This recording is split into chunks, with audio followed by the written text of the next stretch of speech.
Bonjour. Au cours de cet exposé, je vais tenter de vous décrire de manière brève et concise l'anatomie générale du faisceau pyramidal à travers un cas clinique. Anamnèse.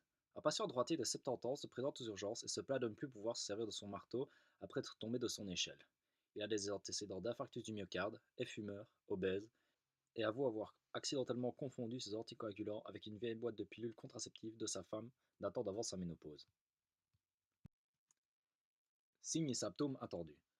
Ils sont de plusieurs types. Tout d'abord moteurs, comme la parésie qui correspond à une perte de force partielle, qui dans ce cas se manifeste plutôt au niveau des fléchisseurs.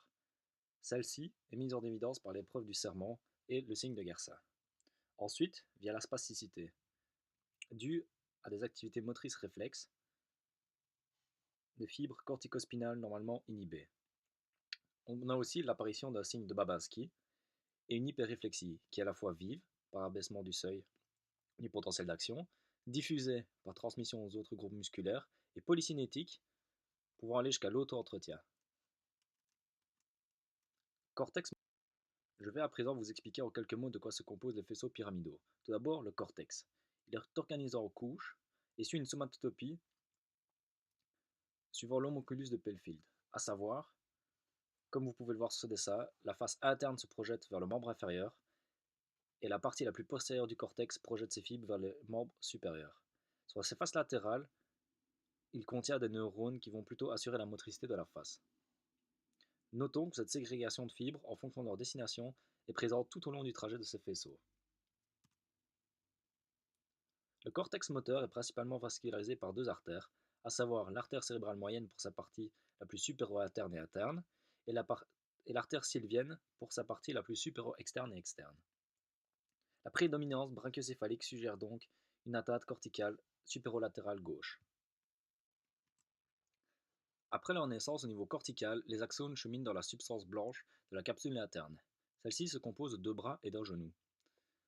Et c'est dans la partie postérieure, située entre le noyau lenticulaire et le thalamus, que sont les fibres pyramidales. Ici encore, la disposition des fibres est importante, car nous retrouvons d'avant en arrière la face, le membre supérieur et enfin le membre inférieur. Les fibres pyramidales descendent ensuite dans la partie antérieure du pont, la partie antérieure du bulbe, où elles forment les pyramides avant de décusser au niveau inférieur du pont. Cette disposition explique que ce soit les fibres hétérolatérales à la lésion qui soient touchées. Au niveau médulaire, nous retrouvons deux faisceaux, un latéral dont la partie externe innerve le membre inférieur, et pour la partie la plus interne, le membre supérieur, et un autre, antérieur, qui lui se projette sur la corne antérieure opposée de la moelle. À présent, voici le schéma.